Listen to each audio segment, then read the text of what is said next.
Got this question from our buddy, what is your name? John from Latvia. He's 23. That 23-year-old age again. 23. Lovely, lovely fucking age, especially for men.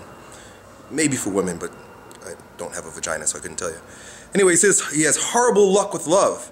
He says he hasn't had a relationship that lasted longer than 3 weeks. He says he's a good-looking guy. He's personable. He works out. He has lots of friends. He's honest. He has a good sense of humor.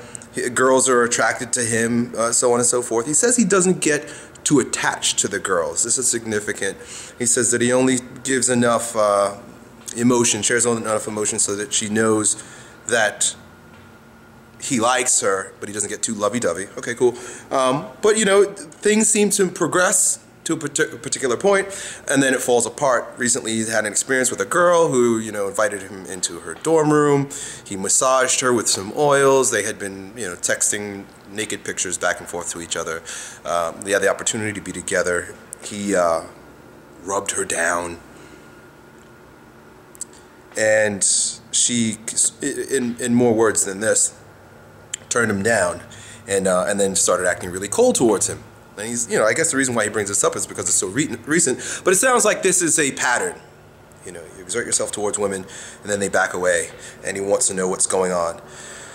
This is gonna be one of those videos where a lot of people are gonna disagree with me, and you know, and make all types of excuses or rationalizations as to why we shouldn't listen to Elliot when it comes to love, simply because he's, you know, I've been married to the same woman for a very long time.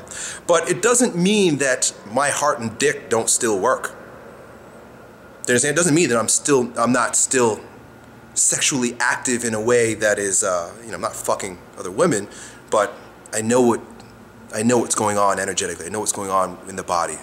I understand sexual dynamics. So, with that being said, you know, if you want to use that as a reason why not to take my advice, that's okay. But bear with me now, and this is not something that most people are going to say to you, especially if you're looking for pickup advice and stuff like that. Dude, let yourself fall in love. Let go of the need to hold back your emotions, your feelings, the true physiological and spiritual response in your body that is happening, that you suppress. It's happening in you. You want to love someone. We all want to love someone. Doesn't matter how phallic narcissist you make yourself out to be, how damaged you have been by the world, or how much of a, you know, a stoic you are in that particular way. You say nobody wants anybody that's lovey-dovey. I beg to disagree. I don't agree. I think someone who is lovey-dovey wants someone who's lovey-dovey. I want someone to love. Now, of course, I love my wife. But I know that the type of person I'm going to respond to best is someone who, just right here, you know, we say our heart. And it's a metaphor for a literal experience. I want someone who makes me go like this.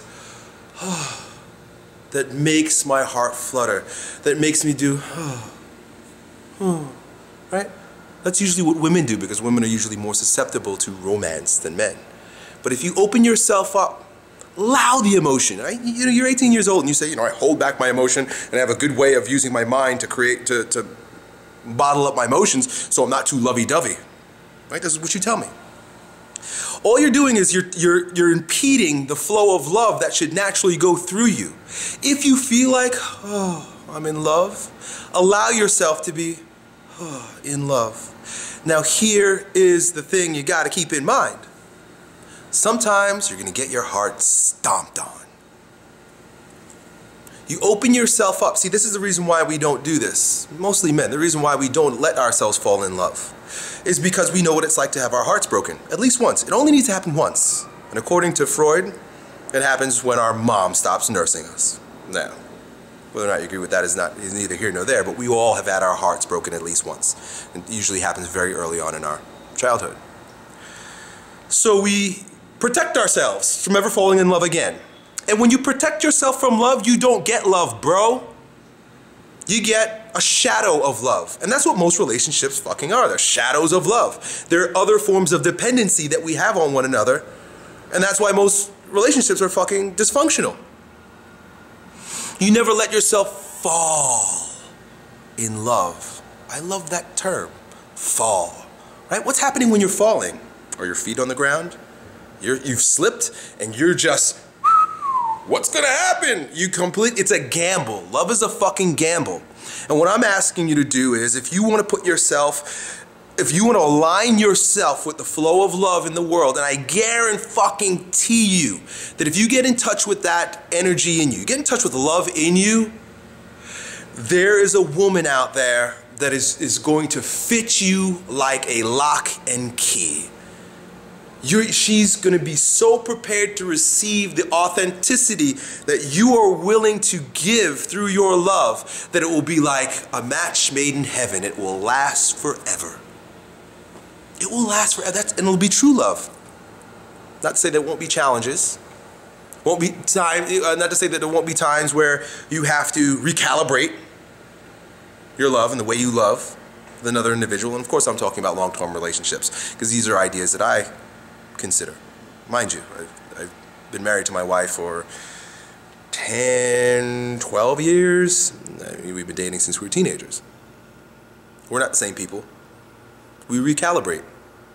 But we always stay in touch with that original energy that brought us together. That vulnerability, that vulnerable place of love.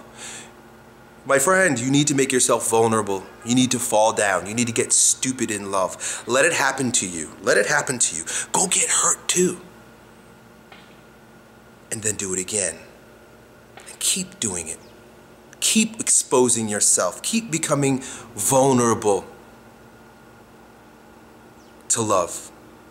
Because even though you might get hurt, you experienced it. And most people never experience love.